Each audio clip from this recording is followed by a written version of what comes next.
Hi there, and welcome to the Cultivate Producer Social Talk on product quality and packaging, a brief conversation with two of the Iowa Food Co-op's producers about their process when preparing their product for distribution and retail. When we were beginning to curate the social series, we wanted content that would be informative for our producers based on experience and feedback at the Iowa Food Co-op, but we also wanted that information to come from our network of wonderful, experienced producers as part of a commitment to peer connections and education. We reached out to Jason Jones from Stargrass Farms and Sue Rudin from Red Barn Produce because of their exemplary commitment to quality product and packaging. Let's introduce them. Stargrass Farm, formerly known as Wilted Leaf Farm, is a small-scale vegetable farm that began as a home-based operation producing on just under an acre in Des Moines, Iowa. Eventually, we moved to a larger farm on rented ground near Cambridge, and in the summer of 2016, we were fortunate enough to purchase a small farm in Maxwell, Iowa. We are very excited for this new opportunity and hope to continue to weave our small farm into the fabric of Iowa's vast agricultural landscape. The goal of Stargrass is to grow to a small, diversified, ecologically and financially sustainable fruit and vegetable farm in the heart of Iowa. Red Barn says, Ken and Susan Rudin established their small farm about 35 years ago here in Exeter. They say, our name was originally Taste of Iowa Farms, but we had to change that name due to statewide promotion of the same name. And we settled on Red Barn, which highlights one of our buildings, which is the beautiful Red Barn in their photograph. We've been selling at farmers markets, locally, and at a few co-ops. We've been mostly part-time growers, with up to 2 acres in production at the most.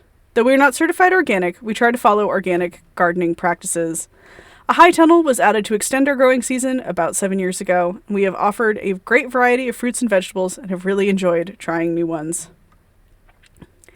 Ken has many years of experience as a mechanic, and I have been gardening since I was a child. Though we are in our retirement years, we hope to offer vegetables in the coming years for as long as possible. We have been part of the co-op for 10 years or more. One of my goals is to offer the best tasting vegetables by choosing the best varieties. Taste is my first goal and quantity my second. Another goal is to offer vegetables year-round.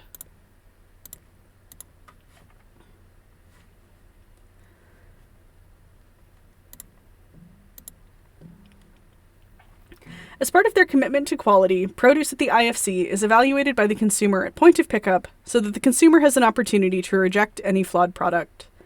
Therefore, it is imperative that the produce that arrives for distribution is looking its absolute best and will store well. Let's talk about your process and discuss some of the things you do that help ensure this. The distribution schedule presents a particular challenge to producers in terms of providing the best quality produce to consumers. How do you balance scheduling harvests to maximize item freshness? Do you have any tips surrounding harvest and pre-distribution storage before items make their way to the food hub? From Red Barn. We sell quite a variety of vegetables, but in general the biggest challenge, once harvested, is to prevent them from drying out and from spoilage. Greens are generally harvested early in the morning. Their leaves contain the highest level of moisture right before sunup and tend to dry out as the day goes on. Most other vegetables can be harvested at any time during the day, but will need to be refrigerated and covered or bagged as soon as they are cleaned. Some fruits, such as strawberries, have a short shelf life, and we have not offered them online. However, we have brought them directly to the hub for on-site sales. The on-site sales option has been a great option. It has allowed us to offer product that normally has a shelf life too short for our distribution system. In general, we start harvesting vegetables with a long shelf life first and harvest our greens just prior to delivery. From Stargrass. Having a walk-in cooler or some type of refrigeration is key to maximizing freshness. If cold storage is not an option, dunking in cool water for a few minutes and keeping harvested crops out of direct sun or other sources of heat is the next best option. Dunking, removing excess water, and storing in a cooler with ice packs is another option. If you use ice packs, make sure that there is a barrier between the ice pack and your produce, as the ice packs can cause freeze injury at the point of contact. Scheduling harvests is seasonally dependent for me. During the farmers market season, I harvest on Fridays before the Saturday market.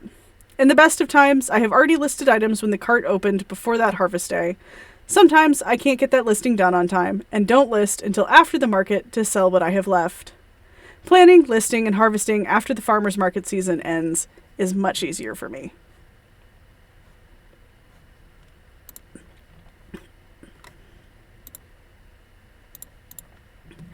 One of the unique challenges for our farmers that sell produce is moisture management.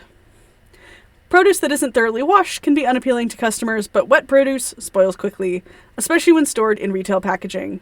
Do you have any tips for preparing produce for distribution that take these challenges into account?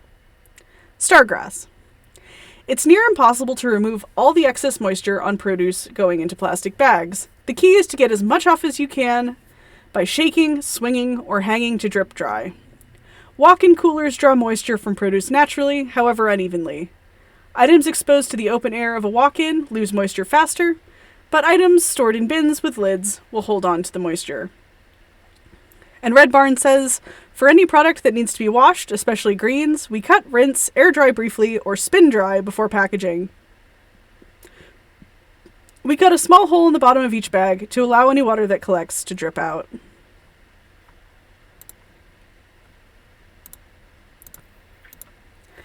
You're committed to organic or close to organic farming practices. What sort of challenges does that present in terms of evaluating product quality? For example, items that have been nibbled on by pests, etc.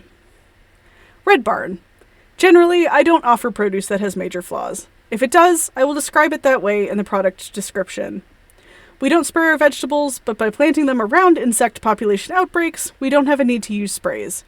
For example, green beans planted in May will reach maturity before insects do any damage. Maybe I'm wrong, but I think most customers expect a flawless-looking product. Stargrass. Organic or not, we should all be delivering grade A produce. Customers can tell right away if a product meets their expectation. The farmer knows what pest damage looks like and has to make a decision. For instance, a bunch of radishes with shotgun pattern holes is not great, but still okay to sell considering most people don't eat radish greens. However, if a person were to bring in heads of lettuce that had been clearly eaten by a deer, that would not be okay. Organic production practices would necessitate a closer observation of crops by farmers to look for potential damage. And damage is fine as long as people tell customers what they are getting. How do you approach packaging delicate items like fresh herbs and greens to maximize freshness for retail distribution? Stargrass. Most herbs do fine with typical cold storage conditions, but tend to do worse in any container if there is moisture present. Cilantro and parsley can be treated identically, but basil is completely different. Basil requires a higher storage temperature. Plastic containers work best, but are pricey. The key is to remove as much of the excess moisture as possible. Red Barn.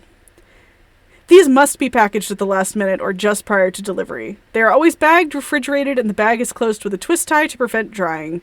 If the product is very wet, I will cut a hole in the bottom of the bag for drainage. How do you evaluate packaging materials for suitability and any sustainability goals you might have? We use food-safe plastic bags, some clamshell boxes, and paper bags. We try to use a size that is appropriate for the size of the product so as not to waste packaging.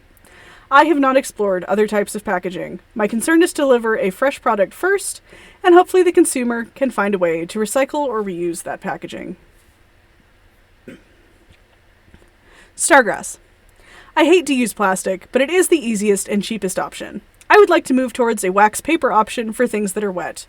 I think our highest goal should be to eliminate packaging altogether, and this way you wouldn't get one tomato in a bag, you'd just get the tomato. How do you decide what packaging to use in terms of materials? For example, paper versus plastic, and considering storage needs. Stargrass. Plastic works best for cold storage. I use paper for any dry goods like potatoes or garlic. The cost of the packaging materials is always going to be paramount for me. Red Barn.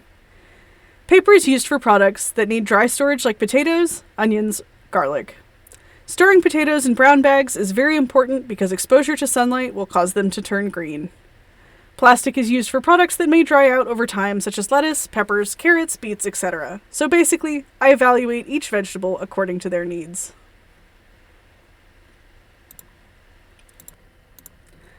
We've had customer feedback in the past regarding single-unit items, for example, 1 tomato per bag. How do you determine the best quantity to sell per distribution cycle when offering multi-pack items? 2 peppers, 3 pounds of potatoes, etc. Red Barn. I try to offer several sizes of packaging of the same product. I also look at what sizes other producers are offering. Stargrass. I try to give people options if I'm selling things by the pound. For instance, potatoes are offered in 1, 2, and 3 pound increments. Ideally, the items being sold take up the full amount of the space in the container, and this way people feel like don't feel like they're wasting packaging materials. Thank you for coming to this Cultivate Producer Social presentation. Special thanks to Jason Jones from Stargrass Farm and Sue Rudin from Red Barn Produce. Check this and other videos in this series on the Iowa Co-op YouTube channel.